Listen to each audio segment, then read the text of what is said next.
और सीधे सैफई चलेंगे जहां पर बसपा के महासचिव सतीश चंद्र मिश्रा पहुंचे हुए हैं। वो तस्वीर आपको दिखाते हैं। तो देखिए ये सैफई की तस्वीरें हैं और अब ये तस्वीरें जो है वो दिखाती हैं किस तरीके से तीसरे चरण के लिए अब बीएसपी का भी प्रचार तेज हो रहा है। इस हेलीकॉप्टर से सतीश चंद्र मिश्रा अभी कुछ देर में सैफई की जमीन पर उतरेंगे और उसके बाद यहां पर उनका चुनावी कार्यक्रम जो है वो शुरू होगा। देखिए ये तस्वीरें आपके सामने हैं। ये हेलीकॉप्टर से उतरते सतीश चंद्र मिश्रा तस्वीरों में आपको भी नजर आएंगे। सैफई पहुंचे हुए आज और अब ये जब वो पहुंचे उस वक्त की देखिए तस्वीरें, उनका स्वागत किया गया और उसके बाद आके यहाँ पर कार्यक्रम रहेगा आज सतीश चंद्र मिश्रा का। और इसी के साथ ही हमारे स्टेट हेड वीरेंद्र जी भी उनके साथ में रहे, उन्होंने बातचीत भी उनसे की है, वो भी हम आपको सुनाएंगे। लेकिन तस्वीरें फिलहाल उस वक्त की हैं आपके सामने जब सतीश चंद्र मिश्रा सैफई पर पहुंचे और उसके साथ साथ वहां पर अब उनका जो आगे का कार्यक्रम है वो उससे वो आगे बढ़ाएंगे। हमारे स्टेट हेड वीरेंद्र जी उनके साथ लगातार देखे मौजूद हैं, उनसे बातचीत, क्योंकि बसपा चुनावी मैदान में इस बार अपने कोर वोट बैंक के साथ साथ अपनी सोशल इंजीनियरिंग को भी साधने की कोशिश करी और इसी के चलते में हम इटावा में मौजूद हैं और ये यादव बेल्ट मानी जाती है। इटावा मुलायम सिंह के नाम से जाना जाता है, लेकिन आज यहाँ पर नीला झंडा लहरा रहा है क्योंकि सतीश चंद्र मिश्रा आए हुए हैं। आज वो यहाँ बहुजन समाज पार्टी की एक जनसभा कर रहे हैं। मिश्रा जी, पहले क्वेश्चन ये है कि पहले 2 चरण जो बीता उसमें आपको क्या मिला? देखिए, पहले 2 चरण में हम लोगों का बहुत अच्छा गया और मैं ये दावे के साथ कह सकता हूं कि जैसे पिछली बार हम लोग 30 सीटों पे नंबर 2 आए थे, पहला चरण था, दूसरे में भी इसी तरीके से था, लेकिन अब की हम वो सब सीटें जीत रहे हैं। और जो 2 चरण हुए हैं उसमें टोटल सीटें जितनी थी उससे कहीं हम लोग आधे से ज्यादा सीटों पे अब की बार जीत रहे हैं और उससे ज्यादा सीटें और भी ज्यादा जीतेंगे। अब की बार एक तरफा वोट बहुजन समाज पार्टी को पड़ा है। लोगों को ये गलतफहमी है जो थी, वो गलतफहमी अब की बार 10 मार्च को दूर हो जाएगी। जो लोग सोच रहे थे कि बहुजन समाज पार्टी को वोट नहीं पड़ेगा या नहीं पड़ा, ये कह रहे हैं कि वहाँ सपा का जो गठबंधन है आरएलडी का और भाजपा, 2 ही पार्टियां नजर आ रही हैं। देखिए ये तो मीडिया के लोगों के निगाह में था, खाली उनको दिख रहा था। बाकी जो आम लोग हैं, पब्लिक है और जो हमारे समर्थक हैं, हम भी 75 जिलों में गए और उसके बाद 20 मीटिंगें और करी हमने, रिजर्व सीटों में करी। जिस तरह का हमारी मीटिंगों में लोग आए, उत्साह था, तो वो मीडिया नहीं देख पाया। देखा लेकिन उसको चर्चा में नहीं ला पाए। चर्चा में वो लाए हैं खाली जो लोग बस के आगे पीछे दौड़ रहे थे या गाड़ियों के पीछे दौड़ रहे थे, वो दिख रहे थे उनको।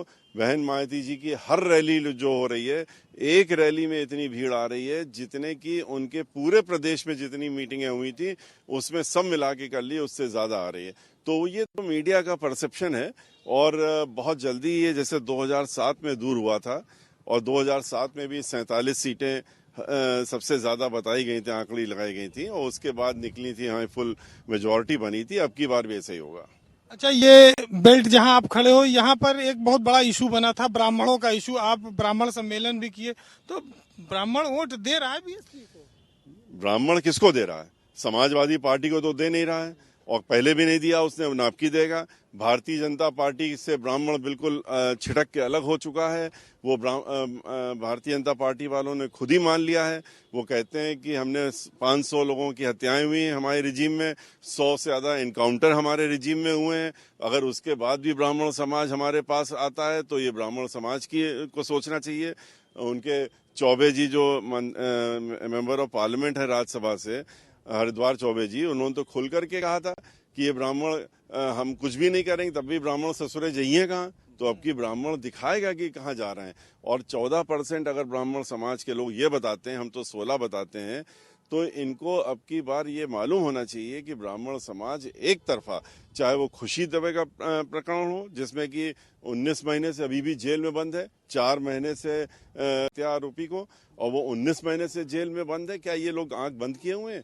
किस तरह से रेणु शर्मा को हाथरस में, यहीं पास का ही किस्सा है, हाथरस में किस तरीके से उसको जेल में बंद रखा और उसके बाद बेल हो गई। बेल होने के बाद भी उसको जेल से बाहर नहीं आने दिया जब तक उसकी मृत्यु नहीं हो गई। तो ब्राह्मण समाज अब की बार एक तरफा बहुजन समाज पार्टी के साथ में है और ये अभी आंकड़ा किसी की समझ में नहीं आ रहा है। ये चुनाव के रिजल्ट के बाद समझ में आएगा। उनका गाना है कि जो राम को लाए हम उनको लाएंगे, आप कह रहे हो ब्राह्मण उनको वोट नहीं देगा। देखिए ब्राह्मण अब आप किसको ला रहे हैं? देखिए हम तो सभी को लेके आ रहे हैं। हम लोगों ने तो अयोध्या का जो है पूरा जीर्णोद्धार हम लोगों ने किया था अपनी सरकार में।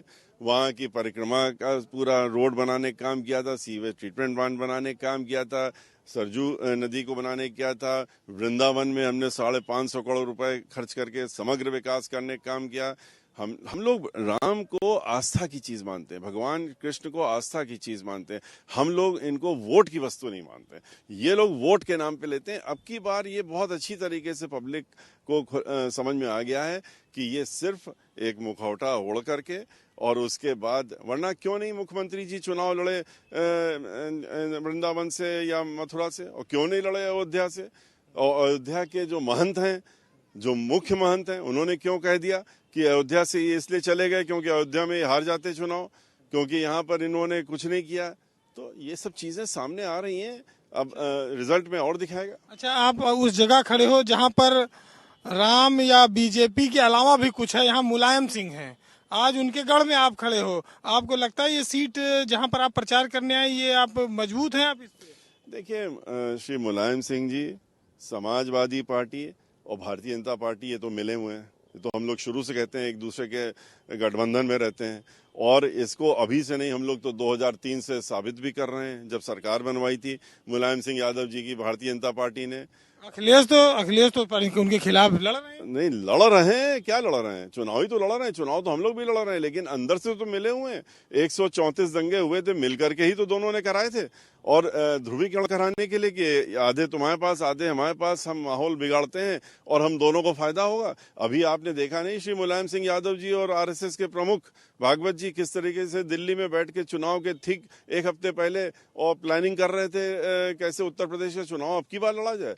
तो ये लोग तो आशीर्वाद पार्लियामेंट के अंदर दे रहे थे। तो ये तो आपस में मिले रहते हैं और पहले भी मिले थे, आज भी मिले हुए हैं। तो ये जो गढ़ है, ये गढ़ इनके मिलने के बाद भी अब की बार यहाँ पर बहुजन समाज पार्टी अब की अपना परचम फैलाने जा रही। पहले भी चुनाव हम लोग यहाँ जीत चुके हैं। अब की इटावा में बहुजन समाज पार्टी का आप देखेंगे कि एक तरफा वोट पड़ने वाला है।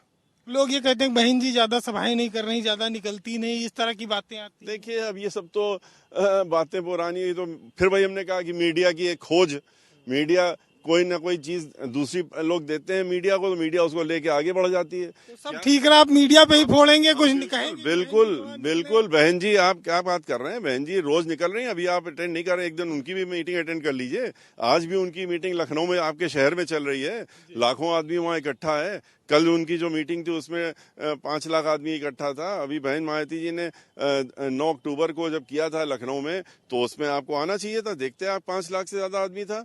और वो हर चुनाव जब शुरू हो जाता है तब उसके बाद वो अपनी मीटिंग करती हैं और हर मंडल में जाती हैं। अब की बार भी रोज मीटिंग कर रही हैं और जा रही हैं। अच्छा, एक आखिरी सवाल, आप बड़े नेता हैं पार्टी के, अगर पूछा जाए तो कितनी सीट आप इस बार जीतेंगे?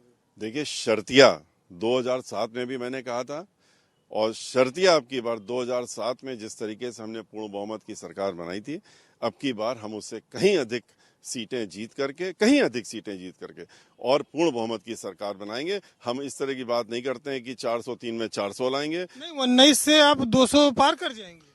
19 क्या होता है? आप 19 सीट आई। और आप ये भी तो देखिए, आप जिसके बारे में जिक्र बराबर करते रहते हैं, समाजवादी पार्टी, उनका कितना % वोट आया था? हमारे बराबर ही तो आया था। हमसे कम था, लेकिन नाम तो उन्हीं का लेते हैं आप लोग। तो अब अगर समाजवादी पार्टी का हमसे कम % था, तो अब की बार आप देखिएगा कि हमारा, आप सीटों पे मत जाइए, अब वोटों पे जाइए। अब की 1% भी वोट जो है दलित समाज का, 1% वोट भी इधर से उधर नहीं हो रहा है, 100% पड़ रहा है बहन मायावती जी को। ब्राह्मण समाज का वोट आप गिन ही नहीं रहे हैं। वो जो जाएगा जब तो कितना ऐड हो जाएगा। उसके बाद इन दोनों के अलावा जो अपर कास्ट समाज के अन्य लोग हैं, बैकवर्ड समाज के लोग हैं और माइनॉरिटीज के हैं, अब की बार वो बहुत इंटेलिजेंटली वोट डाल रहे हैं। वो जानते हैं कि हमको किसको जिताना है। बीजेपी तो फ्री राशन, नमक, चीनी, चावल के भरोसे बैठी, कुछ वोट ले लेंगे आप? नहीं, देखिए ये तो आपने देखा, समाजवादी पार्टी वाले भी कह रहे हैं हम तेल देंगे, घी देंगे, हम आटा देंगे, हम चावल देंगे। तो आपस में कंपटीशन इसी में चल रहा है। ये तो जब चुनाव आता है तो ये लोग अपना इसी में कंपटीशन करते हैं कि अब हम ज्यादा बेवकूफ बना सकते हैं जनता को, लुभावने वादे देके कि तुम दे सकते हो। आपस में लड़ते हैं एक दूसरे को इसी बात के लिए। बहन जी जो हैं वो करके दिखाती हैं, वो करने काम करती हैं। ये नहीं कि इनकी तरह से कहा कि हम 2 गुना आमदनी कर देंगे और 4 किसानों को दबा के मार दिया। बहन मायावती जी ने 125 रुपए क्विंटल जो था गन्ने का दाम, उसको 250 पहुंचाने का काम किया था। इनकी तरह 25 रुपए नहीं और समाजवादी पार्टी की तरह 35 रुपए नहीं। तो ये लोग खाली दावा करते हैं, ये लोग खाली जो हैं लुभावने वादे दे करके, झूठे वादे दे करके, प्रलोभन दे करके, और सोचते हैं कि हम वोट खरीद लेंगे।